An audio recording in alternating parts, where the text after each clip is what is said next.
Yahweh Shaddai, all of us will be answered prayer today. The way He answered me, you will be answered too. Because there is no difference. But it's me and you, we are all the same. Whatever you ask from Him with faith, He will give it to you. Amen. Alam niyo mga kapatid, if I started all over again how I was called in this ministry, we were poor, the family were in the midst of the brink of separation with my husband, and we all bankrupt. We went home to the Philippines. But I hold on. Pag nilulok back ko ang kabutihan ni Yahweh Shaddai. And so He started calling me this ministry. Ang buhay namin ay wala na halos yung makain sa Pilipinas, sa Terry Franklin. Pero malakas ang pananampalataya ko kay Yahweh na hindi ako pabayaan na. Nilulok back lahat yung mga ginawa niya sa buhay ko.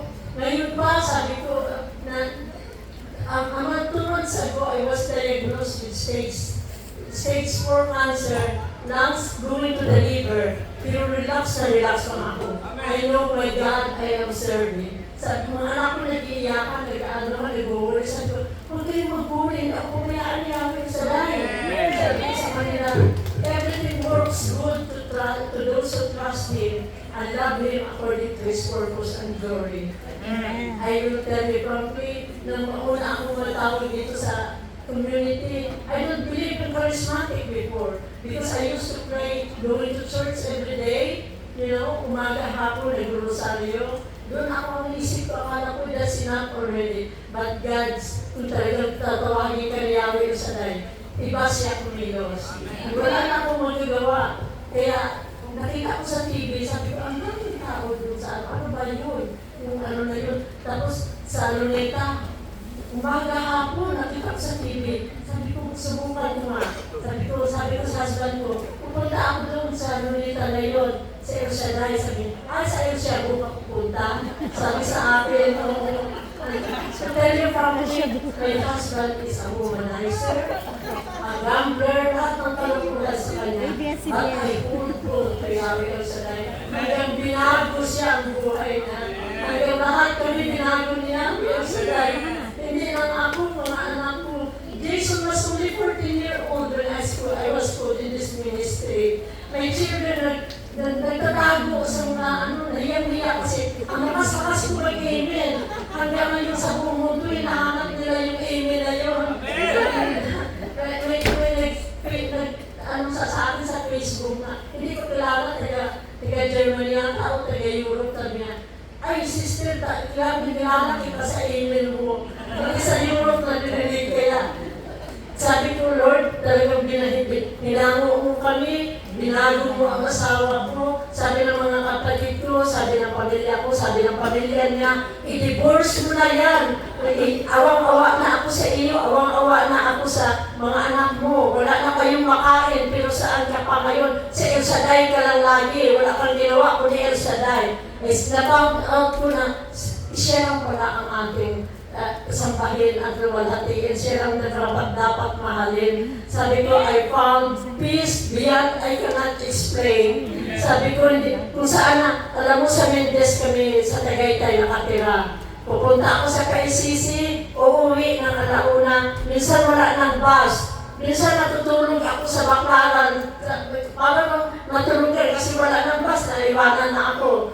Kung hindi, sasakay ako sa bus from Vito Cruz, bababa ako sa Aguinaldo Highway ng alauna ng madaling araw. Sabi ng mga tao, hindi ka ba natatakot? Maraming nire-rape ngayon. Ay, hindi na ako natatakot. Wala na akong kinatatakotan si Yahweh El Shaddai. Hihintayin ko ang Baclaran na bus doon sa Aguinaldo Highway. And that was dangerous kasi walang ilaw, palaging blackout. Kaya, to God be the glory. Kung mahal ako ng Diyos, mahal din kayo, walang difference. Mahal na mahal tayo, lumapit lang tayo with humility at aminin natin na siya lang ang Panginoon kasi ano pang ginawa natin na masama. Kasi ano pang ginawa natin sa mundo, He is there waiting for us at aanahin na naman tayo, bibigyan na naman ng biyaya, ibabalik na. At mga kapatid, binalik na lahat yung nawala ko sa buhay ko. Bankrupt na kami, wala na talaga. Hindi ako makabili ng bahay pagbalik ko sa Amerika. Sabi ng kapatid ko, natutulog kami sa sopa na nila. Sabi ng kamag-anak ko, ay auntie, kabibili naman namin ng sopa na yan. Ako na siya na yan. Si Jason is sleeping in the carpet. Pero matibay ang loob ko na hindi ako pabayaan ni Yahweh na maging homeless. At to tell you frankly, he is tunay. Within a year, nakabili kami ng bahay. Hindi ako makabili ng mga bahay because hindi ako nagbayad ng utang ko. 5 years ng mga credit card ko.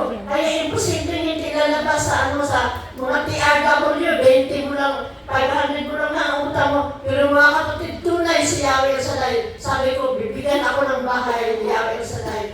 Siya ang may-ari ng langit at lupa. Walang bagay na hindi niya kaya. Pagpunta namin sa bangko, hindi lumabas maging 5 yung utang ko. Kaya to God be the glory. Ang bait niya lang sa tagat nito pa.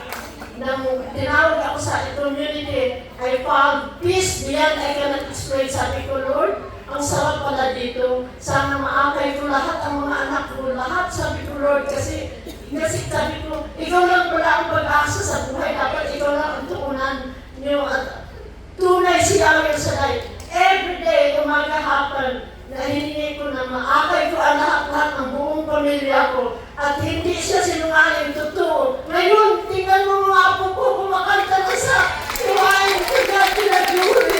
Talagang napakabait ni Yahweh El Shaddai.